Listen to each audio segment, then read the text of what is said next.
ব্যায়াম করে তুমি কখনোই মোটা হতে পারবে না, কারণ ব্যায়ামের সাথে আরও এমন 3টে জিনিস আছে যার উপর তোমাকে বেশি করে জোর দিতে হবে। 1 নম্বর, শুধুমাত্র ব্যায়াম করলেই হবে না, তার সাথে তুমি সঠিকভাবে ব্যায়ামটা করছো কি না সেটাও অনেক গুরুত্বপূর্ণ, কারণ তবেই তুমি রেজাল্ট দেখতে পাবে।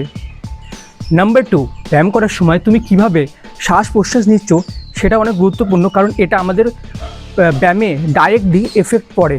যেমন একটা সিম্পল রুল মাথায় রাখবে, যখন তুমি ওজনটাকে উপরের দিকে তুলছো তখন তোমার শরীরে চাপ পড়ছে, তখন তুমি নিঃশ্বাস নেবে, আর যখন তুমি নিচের দিকে নামাচ্ছ ওয়েটটাকে তখন তোমার শরীরে রিল্যাক্স হচ্ছে, তখন নিঃশ্বাস ছেড়ে দেবে।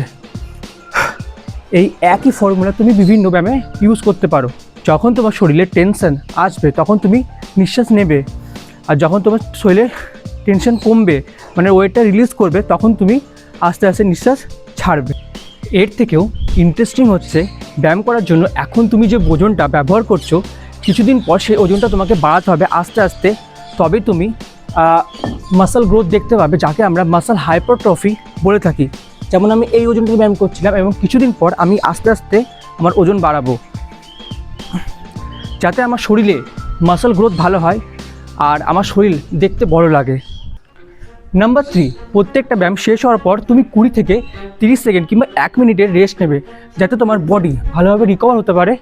এই রেস্টের মাঝে বসে তুমি এক ঢোক করে জল খেতে পারো, এতে তোমার বডি ডিহাইড্রেশন থেকে বাঁচবে, যাতে তুমি ভালো করে ব্যায়াম করতে পারবে।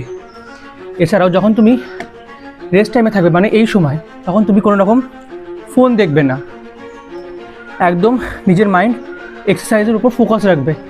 ভাববে যে এই ব্যায়ামটি আমি কেন ভালো করে করতে পারছি না, এই ব্যায়ামটিতে কী ভুল হচ্ছে, এই ব্যায়ামটিতে আমি কী ইমপ্রুভ করতে পারবো, কীভাবে ব্যায়ামটাকে আরও ভালোভাবে করতে পারবো, যাতে আরও মাসল ভালো কন্ট্রাক্ট হয়, আরও মাসল গ্রোথ ভালো হয়। এই জিনিসগুলো নিয়ে ভাবনা চিন্তা করবে, নাকি তুমি ফোন দেখবে। তো এগুলো মেনে চললে তুমি আরও ভালোভাবে ব্যায়ামগুলোকে ইমপ্রুভ করতে পারবে।